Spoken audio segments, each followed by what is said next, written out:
Men and abortion. The discussion continues. Coming up next on the Woman to Woman Show.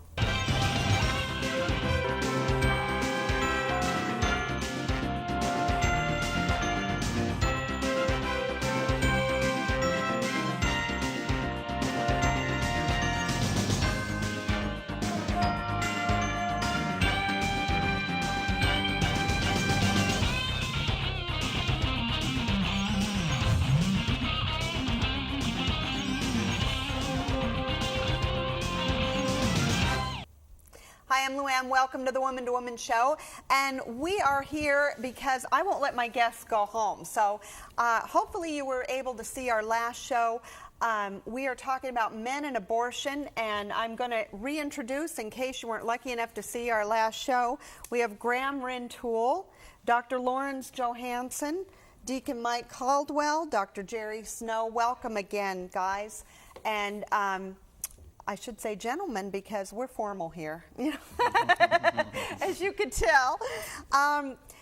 We are talking about abortion recovery for men. It's not talked about, abortion recovery in general much, but you all have something unique to say about it and very valuable things to say. So in case someone didn't hear your story before, if I could ask you again to briefly summarize your involvement with abortion and why this issue is important to you. So, Graham, if you don't mind starting again. Okay, short version. I was involved in an abortion a long time ago, 1975, and for 32 years said nothing to anybody. Through 2 marriages, my current wife, we were married almost 21 years, and for 18 of that time, she had no idea. Wow. And then one day, the house of cards came down for me. And all that hidden shame, grief, many, many emotions came out, and I had to deal with it. And you dealt with it by going through 2 healing programs, and we're going to talk about those. Right. So that people can know where to go. That's big. And Lawrence, you as well have a past. I do. As a physician in training over 20 years ago, a young lady already had 1 young child, very poor, thought abortion was her only choice, and I encouraged that choice. And she was devastated afterwards. And I learned my lesson from that experience that, no matter how tough things might be, it's always better with a live baby than dead baby. It's like Janet Folger's at live baby yes, dead baby no. It's pretty simple, right? Seems to be, but our world doesn't support that. So, that had such an impact on you that you later went through a healing program yourself. I did, yes. Yeah. Yes. And found it beneficial. It was very beneficial. Yeah. Okay. And we're going to learn more about those. Mike, how about you? Yes. In the early 70s, when I was in my low 20s, I was involved in abortion, and that's been over 35 years ago, and I haven't said a word about it all those years until it was about 3 years ago. Then I finally had to address it because it was affecting me to the point where I just could not grow spiritually. My relationship with God was affected, and I had to address it. And you also went through a healing program and found it beneficial. Very beneficial, yes. And you recommend it to men. Yeah, Rachel's Vineyard, yes. Yeah. Okay. Good. We're gonna advertise those because we actually, Graham, we have one coming up in June, right? Don't let me forget. Okay. And Jerry, what is your interest in this topic and why? First off, my friendship with Graham brings me here, and having over 20 years of experience now in my medical practice, I really sort of echo what sort of been said, that I just, as I've grown in my own faith and my convictions, what God wants me to be as a physician, I realize I need to address this with my patients. We advertise that we do preventative medicine. Well, why is this any less preventative medicine than such a good point. Than to go through 25, 30 years later, men and women alike suffering from, well, in this case, unconfessed on your part, right. But to reach a point where you're just have a life that's just totally devastated by grief and guilt and shame and depressions and all those things. It is, and it does, and you know, there's so much to say about this, and I'm just getting all kinds of ideas of questions that come to my mind as I hear your stories. And one of the things is, when we've talked about this just isn't talked about, what about our churches? Are our churches talking about not only abortion and its devastating effect on women, but are they talking about abortion in men? Do you think that that's something that our churches need to take a bigger role in? Would it have helped you in your earlier years or through your recovery? I don't know. Anybody, just feel free to I jump think in. the Catholic Church took a big stand on the health care bill about abortions. So I Okay. know that the church is very interested, even though there were some factions within the Catholic Church that were saying, go ahead and pass the bill. The bishop still said, no, the abortion Because of has abortion. to be addressed. Now, the men issue in the church, I think you're right.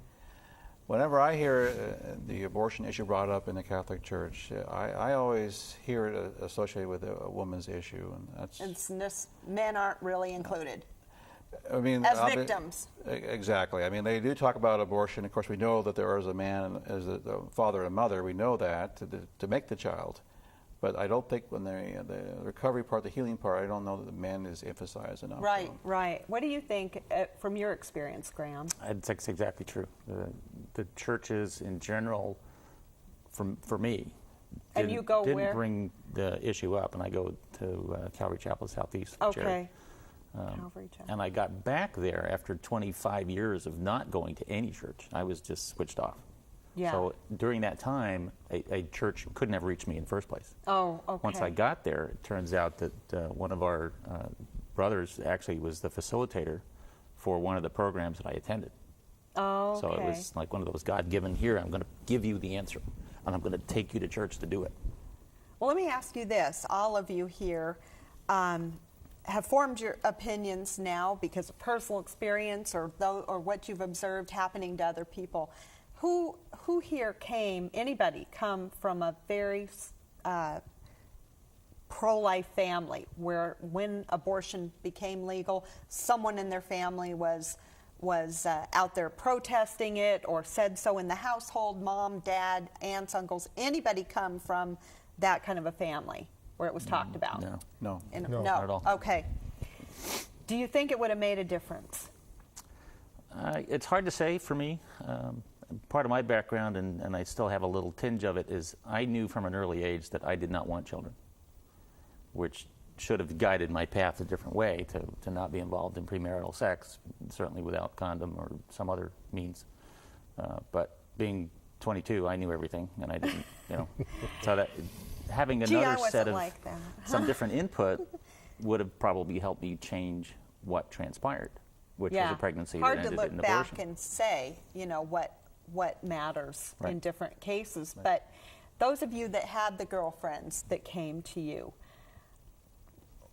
did anybody at the time have an influence on your life that would have, if they would have said don't do it or stop her, you think it would have helped? I really think it would have helped me quite a bit because, as I said the first show, I was very ignorant about life issues. Yeah. And so I bought the line that it's not really a life, it's just whatever, it's a tissue, whatever they might say. Whatever I they're bought going. the line. And so for me, it was I had no knowledge at all. And also, I think for me also, it was my ignorance of what a father was, a true father.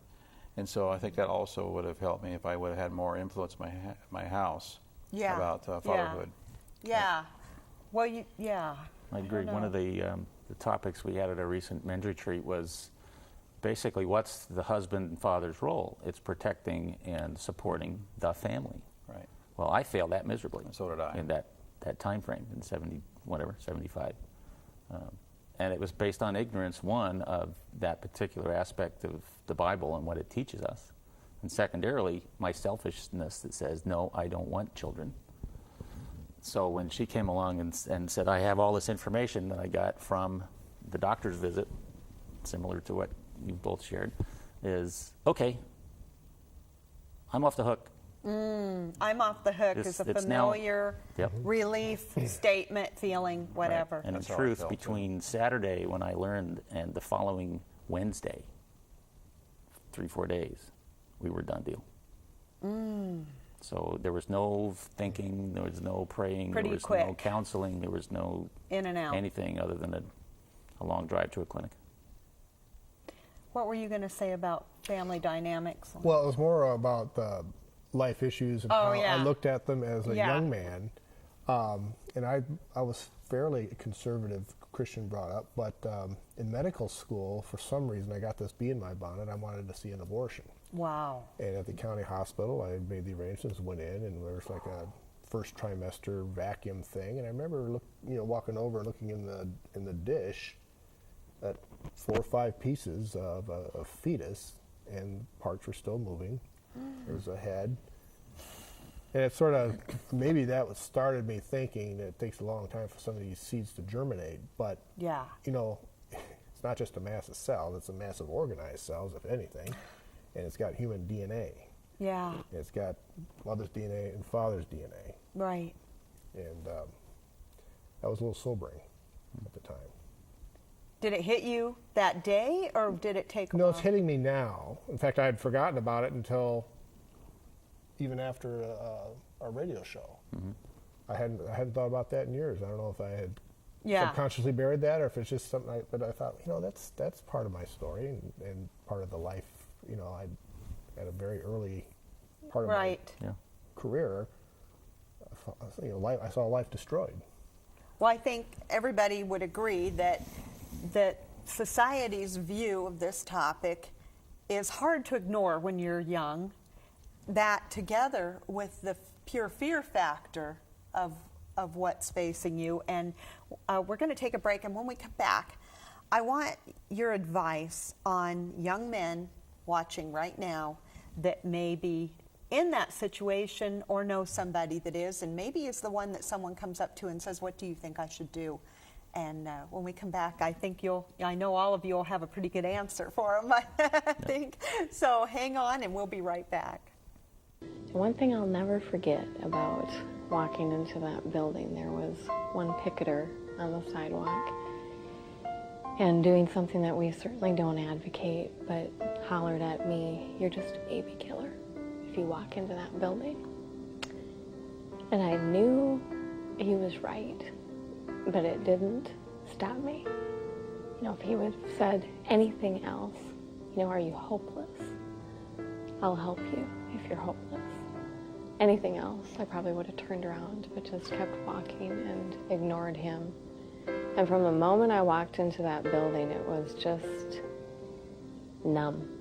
This just numb coldness in those walls. This was going to be a procedure, and you were going to walk through the steps of this procedure. And they did everything they could to keep you from thinking anything, from feeling anything. When they took me back for my ultrasound, that they never offered to show it to me. In fact, there was a curtain between her. She reached, around behind the curtain to do the ultrasound, and then drew the curtain, as she looked at those images that were taken. They didn't care what your reason was or why you were there. The doctor came in, and she briefly introduced herself and began. And when she was done,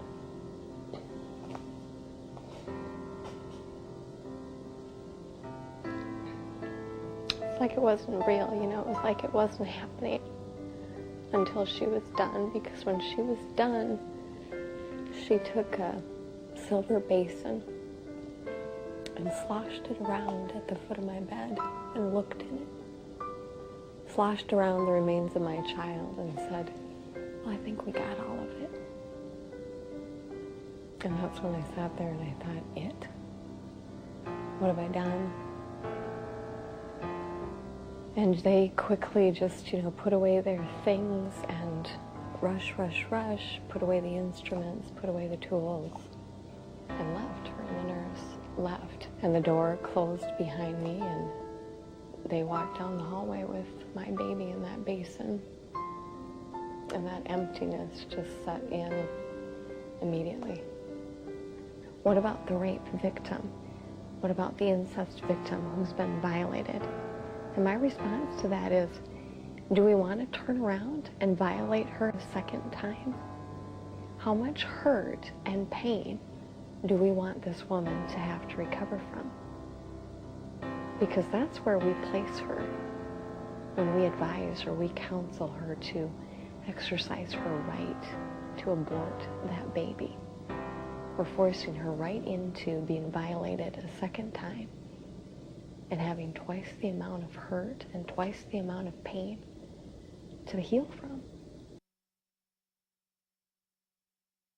Welcome back to the Woman to Woman Show. We're talking about men and abortion and the healing that can take place. Now, can you say the website again, Graham, that you thought was helpful? The one that I found that really helped me with a direction is called Fatherhood Forever. Fatherhood Forever. I Wonderful. don't remember the exact website. But they can Google it. And thing, we're going to but put... Yeah, Google it. And it is what actually took me ultimately to the Rachel's Vineyard website. And so it kind of is a resource for Right. programs that are available. Right. And give that phone number again for the local number is 503-22-HEART, H-E-A-R-T. for the Bible study program, the evenings. Now, you talk about Rachel's Vineyard.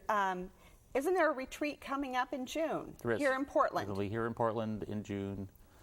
I don't remember the dates, but But you can go to rachelsvineyard.org, and we're rachelsvineyard.org. putting that info on the screen too for somebody that wants yeah. more information and about as it that. turns out, Mike and I are both working that one. Oh, you guys Yeah. are you serving food on this No, one? we are working. No, we're this on one. we're on the team. You're on the team. Yeah. So they've seen a friendly face, huh? Yeah. Two friendly faces. Yeah, that's good to know. I think it's great that you're out there helping others, because that's kind of therapeutic too, isn't it? Oh, yeah. It really. What I want to do is, of course, get the message out there to young people and older people too, because so many times the women on the show that are post-abortive said, everyone close to me encouraged the abortion, and then regretted it later also, and they have all the remorse to deal with. And we don't want that to happen anymore. We don't want people misinformed that could be the support person or the person going through it. But what do you think helps a person, or maybe a multitude of things, but do you think it helps to get information out there on our development as human beings when you see when you see the unborn at 6 weeks, 12 weeks, 14 weeks, and no one can ever lie to you and say that's just a blob? Is that something that maybe would be helpful to young people and young men? Or do you think a different approach is better for young men? Well, I think pregnancy resource centers have shown, with the ultrasound, often just the realization that this is inside my body. It's a developing baby. It's alive. There's a heart beating. It's been extremely helpful. In terms of classes about actual development, I don't know if that would be very helpful. Just even to see the picture, I think, means a lot. Sure. They're not seeing it. I mean, I don't know. Sure. All of you sat through high school, and I sat through 12 years of high school. I never saw it. College, I never saw it, and yet they're there 6.5 hours a day for 18 years, and they're not. There's political reasons they're not being told the truth about abortion, I think, in many cases. Well, I also think even though a picture may be worth 1,000 words, it doesn't have the same import as seeing something, live. Like the ultrasound. Like an ultrasound. Yeah. And, that's just, can only happen with experience. Though there are some great shows where they show in utero pictures of. Oh, yeah. The live baby. They're even doing operations in utero for like spina bifida. They Yeah, can go in there they are. and correct it early on. And Yeah. Well, either you've been that person yourself, or you've seen the person that's scared in this situation, and you've you've helped, you saw people in your practice that are scared in their 20s, and you guys were the scared ones as a young person. What can you say to that young person standing there in that absolute gut-wrenching fear moment? And there's, abortion clinic right down the street that says it'll all go away in 10 minutes. I can make it go away in 10 minutes. What argument can you give that young man to say no, say don't do it? Well, LouAnn, in my practice, I cannot recall a time when the man and the woman were both there. It's always been the woman. Yeah. Always.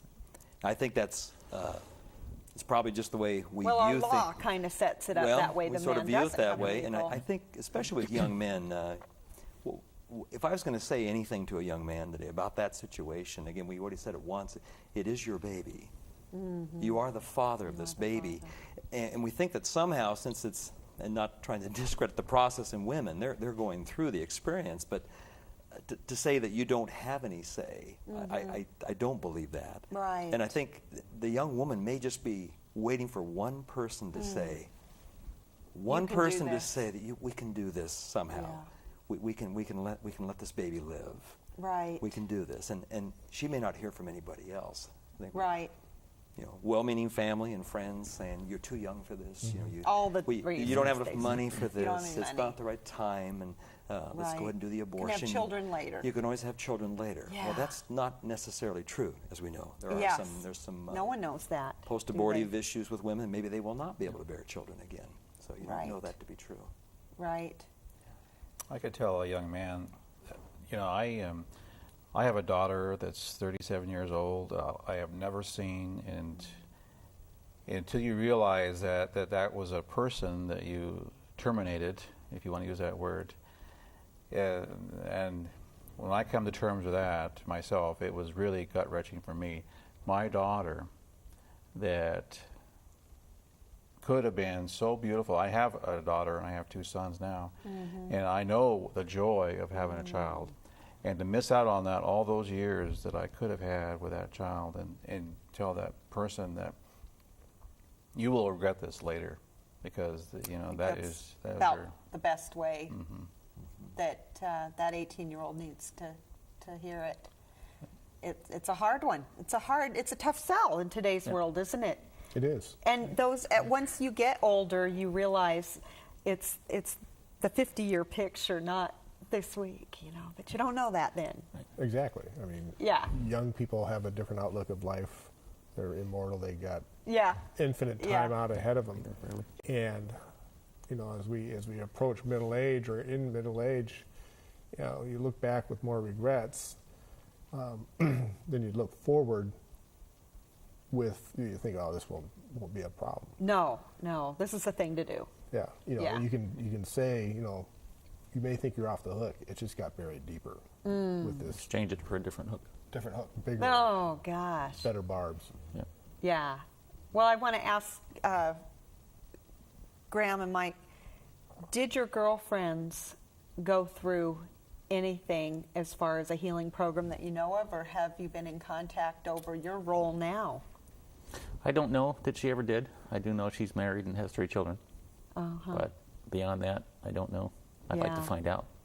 Yeah. But there's not a way to do that. Okay. that abortion that we had destroyed our relationship. As It was does. just affairs and just a lot of mean things between us. Our relationship, because we never said one word between us Yeah. about the Really? abortion. Never, thing. not one word, Same thing. and it just Wow. destroyed us. We were destined to be destroyed. Do you think you had the relationship that if you had talked about it might have kept the child? Yes, and that was also that was our relationship. We were using each other. We were not in a proper relationship to get pregnant in the first place, and so using each other is not the proper way to bring a child into the world and to even get that far. So Yeah, that's important that I think you share the message that everything gets worse when you make this decision, it doesn't get better. And I think that's the message. Wouldn't you say that's Right. kind of the message that is so important out there, that a big problem becomes a worse problem when you buy into what, and it's so hard for young people because they really want to believe, and you're led to believe, if it's legal, it must be moral. Illegal equals moral, and that's what, is normal to believe. The law protects, the good, and if it's legal, it's good. They're equal, and that's a hard one for people to understand, that you have to go back to slavery and pull that one out to show them, we didn't always get that right, and that's a tough one. Well, besides being legal, I mean, we also have the healthcare profession presenting this as a viable treatment option, and these are professionals. Why would they share something with us that could be potentially harmful 25, 30 years down the road? Well, they don't know. Right. That's why. Well, you bring up a good point, and while I've got two doctors here, I want to ask you, as healthcare professionals, what is happening as far, do you worry that the value of life for all the vulnerable people can be in jeopardy because of sometimes society thinking that this whole thing of perfection out there, whether it be the frail elderly or the mentally handicapped, physically handicapped, or the unborn, are they all vulnerable, in our society and need to be helped, and looked after? Do you have any perspective on that? Well, I think that we see it in certain parts of the world already. Euthanasia, and of course abortion, very prevalent. I can see that we could go down there, not having anything to do with this current legislation, but I think that as a society we are getting to be a bit of a throwaway. It's not perfect, let's dump it and try it again. Your guest from right. the previous the baby with anencephaly. Right. Chose to go through that and have the baby for a few hours, and as opposed to just saying, well, hit the eject button or the abort button, it's so true. Right. And it's we do need to protect all human beings that are vulnerable, and all human beings have value. And we're out of time, and I just hate that because I could talk to you guys all day, and I really appreciate it. I appreciate all of you sharing your stories, because it will help someone else, and I know it will, and you really honor those that you love and those that you've helped in the past, and I really thank you for taking the time to help others, because you really are. And I hope that everybody goes to the websites we put on there and gets help, that everybody deserves healing that's been impacted by this, and I think with your inspiration they'll get it, and Portland is blessed to have your stories, and I thank you so much.